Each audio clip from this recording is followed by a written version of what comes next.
Exercice 1.14. Donc, la première question, c'est déterminer le nombre d'équations nécessaires pour résoudre ces deux réseaux. Donc, en utilisant la méthode des tensions en nœud. Donc, la méthode de la tension, des tensions en nœud, c'est une méthode qui permet d'écrire un système d'équations à n-1 inconnus. N, c'est le nombre des nœuds. Donc, n-1 inconnus, les inconnus, ils sont des potentiels en nœud. Donc, la première étape, c'est déterminer le nombre d'équations, c'est-à-dire déterminer le nombre des nœuds. Dans ce système, nous avons combien de nœuds ici? Donc, nous avons ce nœud VA, ce nœud VB, ce nœud VC. Donc, est-ce que c'est un nœud? Non, parce que possède le même potentiel de ce nœud. Donc, tout ça, c'est au même point. D'accord? Possède le même potentiel électrique. Donc, est-ce que ça, c'est un nœud? Non, parce qu'il possède le même potentiel de ce point. Donc, VA, c'est tout ça. Ici, donc, VA, VB, VC, c'est VD. Voilà. Donc, nous avons un nombre d'équations est égal à combien? Donc, le nombre des nœuds, moins 1, c'est-à-dire 4 moins 1 qui est égal à 3 équations. Pour résoudre ce système, il faut donc, ici, cette méthode permet de calculer les potentiels, donc il faut préciser une référence de potentiel. Donc, par exemple, je mets la référence ici. Donc, VC est égal à 0 volts. D'accord? Donc, je calcule VD et VA et VB en utilisant la méthode. Pour ce réseau, combien d'équations? Donc, n est égal à n-1. N, c'est combien? Donc, ici, VA, 1 nœud, 2 nœuds, 3 nœuds, 4 nœuds, VA, VB, VC, VD, 5 nœuds et 6 nœuds. D'accord? VA, VB, VC, VD, VE, VF. Donc, c'est 6 moins 1 qui est égal à 5. D'accord? Par exemple, je mets VB comme référence de potentiel. Donc, la méthode des potentiels en nœud permet de calculer ces potentiels. D'accord? Permet d'écrire un système d'équations, 5 équations à 5 inconnus. Les inconnus sont VA, VF, VE, VD, VC. Voilà. Donc, voilà le choix des potentiels. Donc, on passe à la troisième question. La résolution de l'exercice 1.13 en utilisant la méthode des tensions des nœuds. L'exercice 1.13, on a vu comment déterminer le courant IM en utilisant la méthode des courants d'émail. Donc, la méthode des courants d'émail permet d'établir un système d'équations dont l'inconnu, c'est le courant d'émail. Donc, ici, on va utiliser la méthode des tensions en nœud. Premièrement, quel est le nombre d'équations? Donc, n, c'est n-1.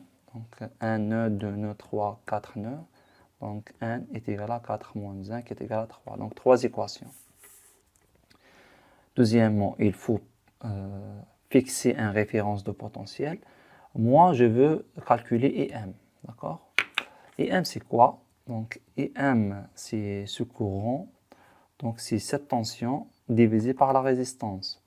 Et cette tension, c'est cette tension. D'accord? Moins cette tension. D'accord? Donc, divisé par 1,5, on trouve le courant. Donc, c'est VB moins VC divisé, pardon, oui, c'est VB moins VC, c'est cette tension, moins cette tension, c'est-à-dire moins 2, divisé par 1,5, d'accord? Vous voyez, si je choisis le potentiel VC comme référence, donc je calcule que VB. Donc, il est judicieux de fixer ce point comme référence, 0 volts, d'accord? Donc, je cherche que VB. Donc, les équations, ils sont, donc, pour le nœud A, nous avons cette équation, pour le nœud B, une équation, pour le nœud C, une équation. Donc, il faut faire attention, dans le nœud considéré, il faut mettre un plus, donc, et moins pour les autres. Donc pour le nœud B, on met un plus ici et moins pour les autres. Pour le nœud C, la même chose.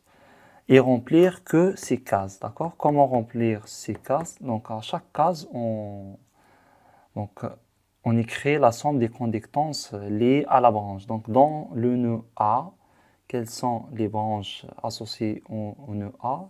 Donc cette branche et cette branche et cette branche.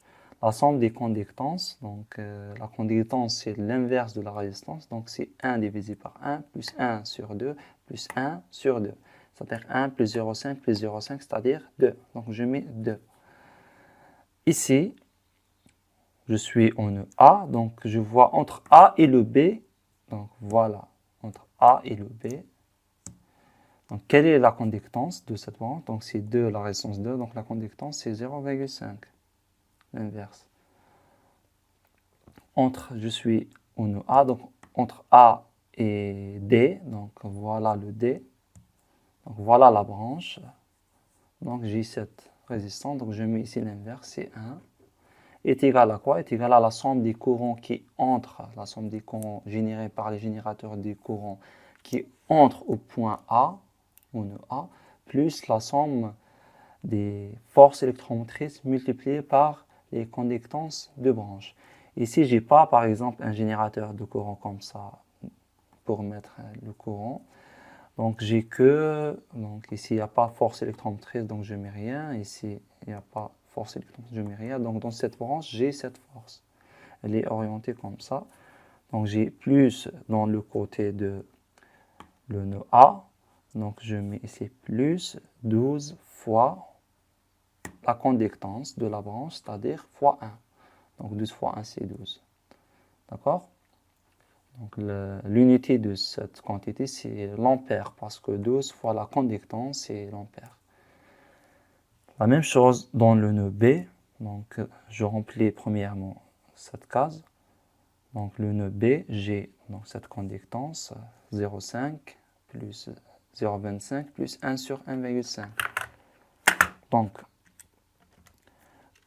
1 sur 2 plus 1 sur 4 plus 1 sur 1,5. D'accord? Donc 1 sur 2 plus 1 sur 4 plus 1 sur 1,5. Voilà. Donc c'est 1,41. Donc 1,41. 42 à peu près. D'accord? Je suis dans le nœud B, entre le nœud B et le nœud A, j'ai cette conductance, donc ici c'est 0,5. Entre le nœud B et le nœud D, j'ai cette conductance, c'est 1 sur 4, c'est-à-dire 0,25. D'accord? Est égal à quoi? Est égal à la somme des forces électromotrices fois les conductances correspond. Ici, il n'y a pas de force, il n'y a pas de force. Ici, j'ai cette force, elle est orientée. Donc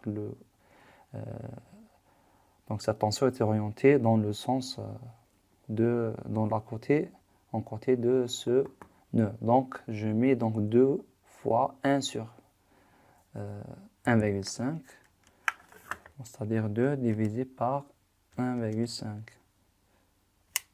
Qui est égal à 1,33. Donc je mets ici 1,33. D'accord? Je fais la même chose dans le nœud C, dans le nœud D. Dans le nœud D, je remplis premièrement cette case. Donc 1 sur ça, plus 1 sur ça, plus 1 sur ça. Donc 1 sur 1, c'est 1. Plus 1 sur 4, c'est-à-dire 1 plus 0,25, c'est 1,25. Plus 1, donc c'est 2,25. Entre D et A, qu'est-ce que j'ai? Entre D et A, j'ai cette conductance, donc je mets 1. Entre D et B, j'ai cette conductance, c'est 0,25. La conductance, c'est l'inverse de la résistance. Et dans ce point, quelles sont les forces électromotrices? Donc j'ai que cette force, il est orienté donc en sens inverse, donc le côté moins il est à côté de ce nœud, donc je mets moins, donc moins 12 fois la conductance, c'est-à-dire moins 12. Très bien. Donc voilà un système d'équations qui contient ces inconnus. Moi je cherche quoi? Donc pour calculer IM, je cherche ce potentiel, d'accord? Donc je cherche VB. Parce que VC est mis à 0, donc il est fixé comme une référence de potentiel.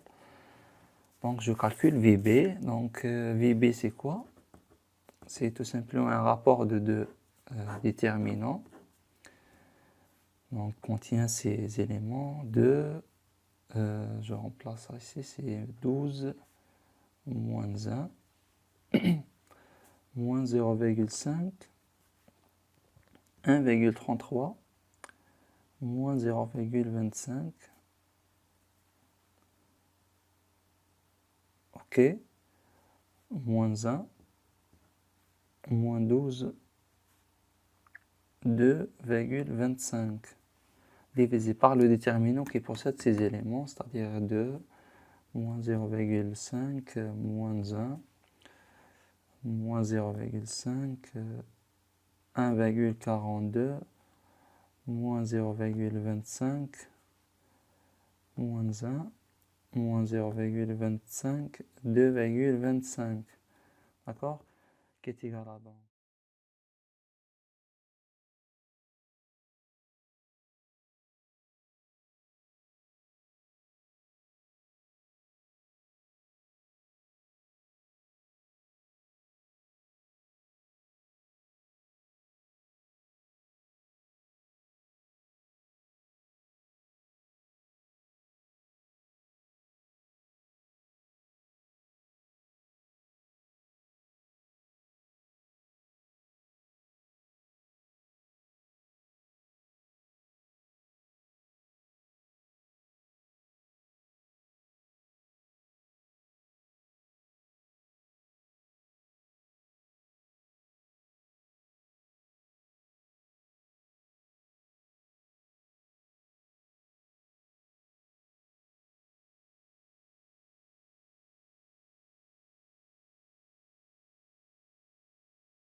16 divisé par 4,03 est égal à 2,27. Et finalement, notre courant IM, c'est VB. Donc IM, c'est cette tension divisé par la résistance. Cette tension, c'est cette tension. Et cette tension, puisqu'ici j'ai 0, le potentiel est 0, donc c'est VB. Moins cette tension, c'est 2 volts, divisé par 1,5, c'est-à-dire 2,27 moins 2 divisé par 1,5 est égal à combien? Donc ça, moins 2 divisé par 1,5 qui est égal à donc 0,18 ampères. Ok, dans notre cas précédent, on a trouvé un courant est égal à 0,19 ampères. Ici, j'ai trouvé un courant de 0,18 parce que, pourquoi? Parce que j'ai arrondi les chiffres. D'accord? Si j'ai pris des chiffres exacts, donc je vais trouver cette valeur. D'accord? Donc il faut faire attention, il ne faut pas arrondir quand vous voulez les chiffres. Moi, j'ai fait une erreur, donc je ne dois pas donc arrondir les chiffres. Ok, donc voilà cet exercice. Il faut faire attention dans les chiffres après la virgule pour trouver une valeur bien précise. Donc merci de votre attention.